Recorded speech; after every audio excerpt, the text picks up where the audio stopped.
Hello students, ठेले पर हिमालय पाठ का दूसरा भाग मैं आपके सामने प्रस्तुत कर रही हूँ।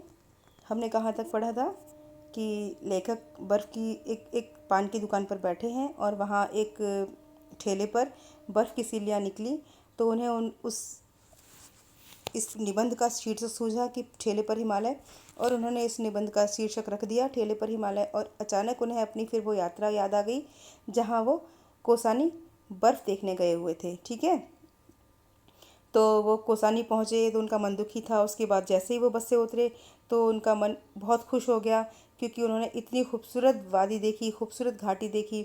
उसके आगे जो उन्होंने देखा कि बहुत आगे बादलों में एक छोटी सी दूर कहीं जाके एक बर्फ़ का पूरी शिखर दिख रहा था। वो सोचने लगे ये क्या हो सकता है, क्या हो सकता है। अचानक उन्हें लगा कि अरे ये तो नगाधिराज हिमालय है। तो वो फिर इंतज़ार करते रहे कि फिर से बादल छटेंगे और हम उसका फिर से एक बार दृश्य का दर्शन कर पाएंगे। तो उनके रसोइये ने उनको बताया कि ऐसे ऐसे बर्फ़ अभी 14 डेज़ बिफोर, यानी 14 दिन पहले कुछ पर्यटक यहाँ आए हुए थे, लेकिन उनको बर्फ़ देखने को नहीं मिली। लेकिन आप बहुत भाग्यशाली हैं, जो आप जैसे ही आए हैं वैसे ही ये बर्फ़ आपको देखने को मिल गई। तो उसके आगे हम पढ़ते हैं। फिर वो लोग क्या करने लगे, बरामदे में बैठ गए और चाय नहीं पी और सामने निहारते रहे। अपलक मतलब बिना पलक झपकाए देखते रहे। क्या देखते रहे कि ये बादल जैसे ही छटेंगे और एक एक करके वो चोटियाँ अनावृत हो जाएंगी। अनावृत मतलब खुल जाएंगी। ठीक है, और फिर सब खुल गया। और फिर सब खुल गया। बाईं ओर से शुरू होकर दाईं ओर गहरे शून्य में धंसती जाती हुई हिम शिखरों की ऊबड़ खाबड़ रहस्यमयी रोमांचक श्रृंखला। श्रृंखला मतलब कड़ियाँ। श्रृंखला मतलब है कड़ियाँ, जंजीर, जैसे एक में एक दूसरे में जंजीर वो बंधी होती है, उस प्रकार से। ठीक है, हमारे मन में उस समय क्या भावनाएं उठ रही थी, अगर बता पाता तो यह खरोंच, यह पीर ही क्यों रह गई होती। मतलब कहने का है कि वो ये कह रहे हैं कि जब सारे बादल छट गए और पर्वतमालाएं, पर्वत शिखर हमारे सामने थे, तब हमारे मन में क्या भावनाएं उठ रही थी। मैं कितना प्रसन्न था उन बातों को अगर मैं बता पाता। काश मैं उन बातों को बता पाता तो ये पीर, दर्द, तकलीफ मेरे दिल में न रह गई होती।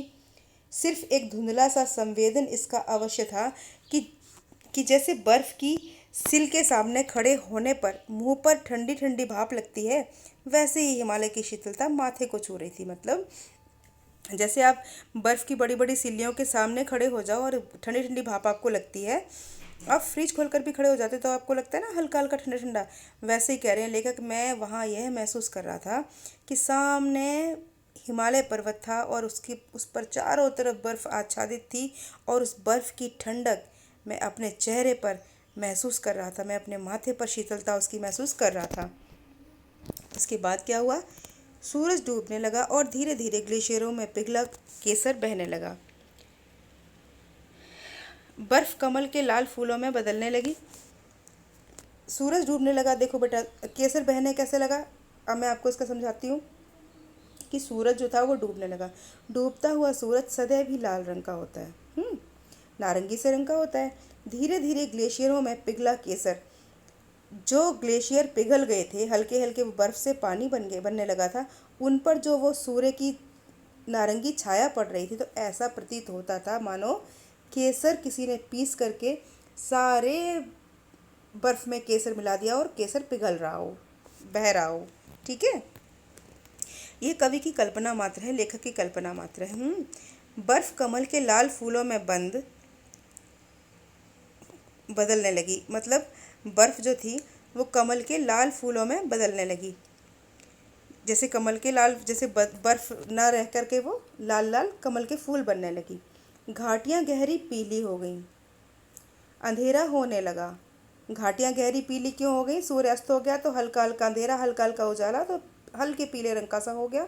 अंधेरा होने लगा तो हम उठे, मुंह हाथ धोने और चाय पीने लगे, पर सब चुपचाप थे, गुमसुम थे, जैसे सबका कुछ छिन गया हो, जैसे उन सबका किसी ने कुछ छीन लिया हो, या शायद सबको कुछ ऐसा मिल गया हो जिसे अंदर ही अंदर सहेजने, मतलब संभाल के रखने में सब लीन हों, सब व्यस्त हों, उसमें आत्मलीन हों, अपने ही आप में व्यस्त हों, उस चीज़ को संभाल के रखने के लिए अपने ही अंदर।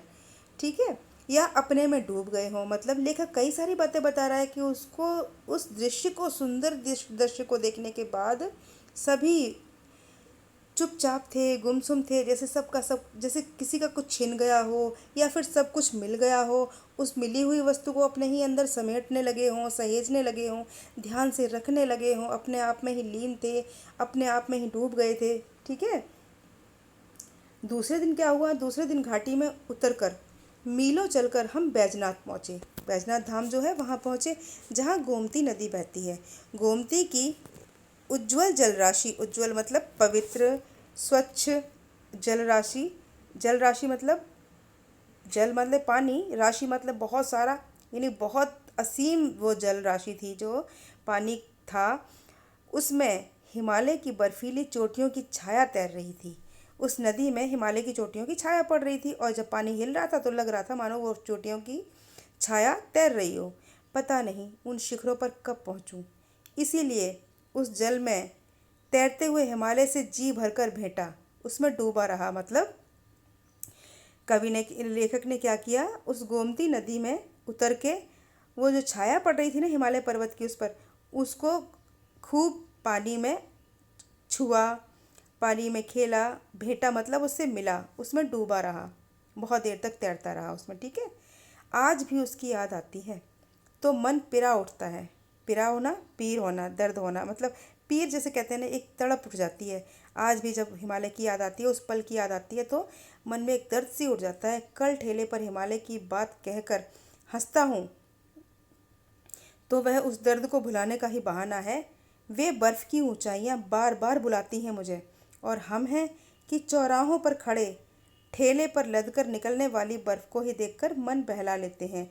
मतलब वो इतनी खूबसूरत वादियाँ थीं, जो हिमालय पर्वत की चोटियाँ थीं, इतनी खूबसूरत थीं कि वो हर वक्त, हर समय हमें बुलाती रहती हैं, बार बार बुलाती रहती हैं। और हम हैं इतने अपने जीवन में व्यस्त हैं कि हम चौराहों पर खड़े हैं और ठेले पर जाती हुई बर्फ़ को देखकर अपना मन बहला लेते हैं।